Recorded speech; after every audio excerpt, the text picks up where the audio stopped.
सीधा चलते हैं सवाल के ऊपर। पहला सवाल जो एसएससी CHSL में पूछा गया है, सवाल ये है कि एक मिश्रण में अल्कोहल और पानी का अनुपात 12:5 है। इस मिश्रण में 14 लीटर पानी मिलाने पर अल्कोहल और पानी का अनुपात 4:3 हो जाता है, तो मिश्रण में अल्कोहल की मात्रा कितनी है?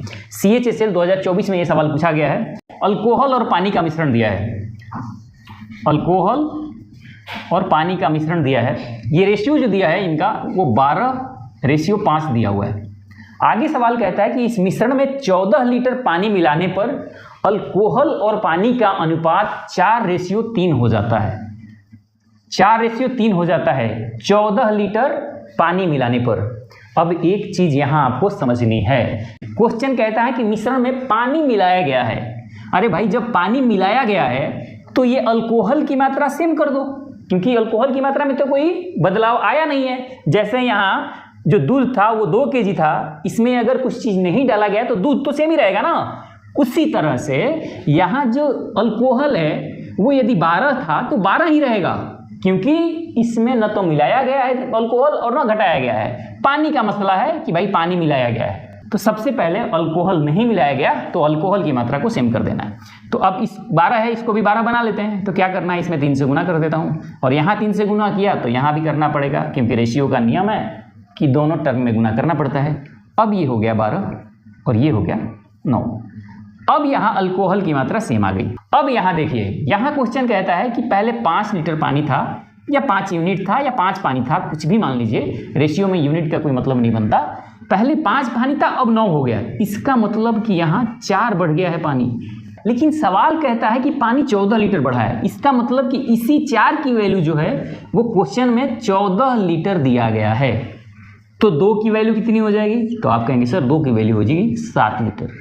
अब निकालना आपको है अल्कोहल की मात्रा। प्रारंभ में मिश्रण में अल्कोहल की मात्रा कितनी थी? तो यहाँ रेशियो में अल्कोहल कितना था? 12, यानी 12 की वैल्यू क्या हो जाएगी ये आपको बतानी है। तो ये यहाँ से 6 गुना है, 7 का 6 गुना हो जाएगा 42 लीटर। ये हो गया आपका आंसर। सिर्फ मुझे आपको मेरे प्यारे दोस्त एक चीज समझ लेनी है और उसको गांठ बांध लेना है, और वो ये चीज है कि जो चीज नहीं मिलाई गई है उसकी मात्रा सेम होगी। ये चीजें आपको ध्यान रखनी है। अगले सवाल पे सीधा चलते हैं दोस्तों। अगला सवाल है जो एसएससी MTS 2023 में पूछा गया है कि एक बर्तन में द्रव A और द्रव B का अनुपात 4:9 है। यदि बर्तन में 8 लीटर द्रव A मिलाया जाता है तो नया अनुपात 8:9 हो जाता है। तो मूल मिश्रण में द्रव A की मात्रा लीटर में ज्ञात कीजिए। अब एक बर्तन दिया हुआ है, उसमें द्रव A और द्रव B यानी 2 प्रकार के द्रव हैं, एक A है और एक B है। इनका रेशियो दिया गया है 4:9। ये किसी बर्तन है, उसी में A और B 2 तरह का द्रव मिला दिया गया है। जैसे कि दूध और पानी एक ही बर्तन में डाला जाता है, उसी तरह का कोई द्रव A और B है। आगे सवाल कहता है कि यदि बर्तन में 8 लीटर द्रव A मिला दिया जाए तो नया अनुपात 8:9 हो जाता है। तो मूल मिश्रण में द्रव A की मात्रा क्या होगी? अब रेशियो क्या हो जाता है मिलाने के बाद? 8:9 हो जाता है। क्या मिलाने के बाद? 8 लीटर द्रव A मिलाने के बाद।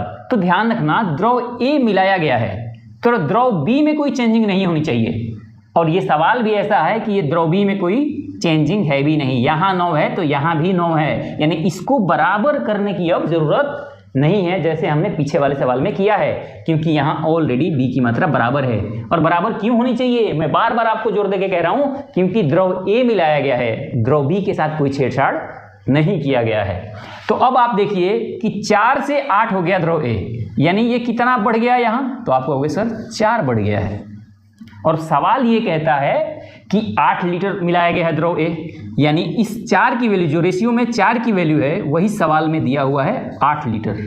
पूछा गया है कि द्रव A की मात्रा प्रारंभ में कितनी थी, यानी द्रव A की मात्रा प्रारंभ में कितनी थी? ये रेशियो में 4 वैल्यू है, तो इसी 4 की वैल्यू निकालनी है। और ऑलरेडी ये 4 की वैल्यू आपके पास 8 लीटर आ गई है, यानी कि 8 लीटर ही द्रव A की मात्रा था। यही हो गया आपका आंसर।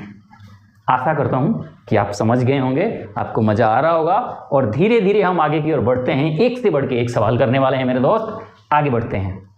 दोस्तों अगला सवाल जो शानदार सवाल है, एसएससी फेज में पूछा गया सवाल है कि एक मिश्रण में जूस और पानी का अनुपात 5:2 है। यदि इस मिश्रण में 10 लीटर पानी मिलाया जाता है तो जूस और पानी का अनुपात 2:1 हो जाता है। तो मिश्रण का प्रारंभिक मात्रा क्या है? तो मेरे दोस्त, इस वीडियो को यहीं रोको और इस सवाल को अपने कॉपी में करके देखो और ऑप्शन जो दिया हुआ है उसमें से कमेंट्स में आंसर बताओ कि कौन सा है, क्या आपको समझ आ रहा है और नहीं आ रहा है। देखिए, शुरू करते हैं सवाल को। जूस और पानी का अनुपात दिया हुआ है, जूस और पानी क्या क्या दिया हुआ है? 5:2 दिया हुआ है शुरुआत में इनका अनुपात। आगे सवाल कहता है कि इस मिश्रण में 10 लीटर पानी मिलाया गया। तो अब दिमाग में बैठ जाना चाहिए कि 10 लीटर पानी मिलाया गया है, इसका मतलब है कि जूस में कोई बदलाव नहीं होगा। आगे कहता है कि 10 लीटर जब पानी मिलाया जाए तो जूस और पानी का अनुपात 2:1 हो जाता है। 2:1 हो जाता है। तो मिश्रण की प्रारंभिक मात्रा क्या थी? अब आपको यह पता है कि पानी मिलाया गया है। जब पानी मिलाया गया है तो जूस की मात्रा सेम होनी चाहिए। तो जूस की मात्रा सेम करने के लिए इनका जो एलसीएम होता है ना, उसके बराबर दोनों को कर देते हैं। तो 5 और 2 का एलसीएम क्या होगा? 10।